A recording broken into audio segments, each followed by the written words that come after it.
Tuluyan na siyang nakalbo pagsapit na ikatlong Sabado, subalit dinakusang nalagas sa mga buhok.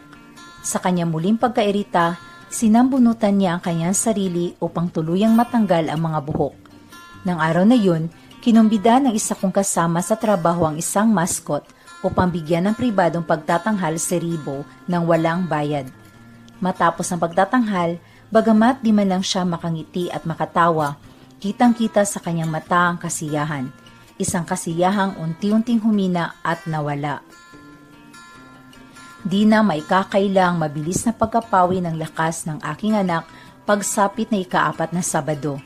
Di na niya makuha pang ipasok ang pisi ng Beyblade upang mapaikot ito. Ramdam na ang pagod at hingal sa kanyang pagsasalita. Kaya kahit nang dalhin ko siya sa isang karnabal, isa lamang ang ninais niyang sakyan. Ang mga maliliit na helicopter na tumataas at bumababa ang tila octopus na galamay na bakal. At sa tuwing tataas, hahanapin ako ng tingin sa baba at malungkot na ngingitian. Pagkababa, mabilis na siyang nagyayang umuwi. At pagkauwi, humiga ng humiga at paulit-ulit na tumingin sa kawalan.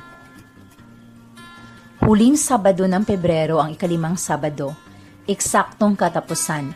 Kasabay ng pagtatapos ng Pebrero ay pumanaw ang aking anak. Ilang sandali matapos ang sabay na paglaglag ng luha sa kanyang mga mata at pagtirik ng mata, ibinugan niya ang kanyang huling hininga. Namatay siya habang tangan ko sa aking bisig. Hinintay lamang niya ang aking pagdating. Di na kami nakapag-usap pa dahil pagpasok ko pa lang sa pinto ay pinakawalan na niya ang sunod-sunod na palahaw ng matinding sakit na di nais danasin ng kahit sino. Sige na, Bo.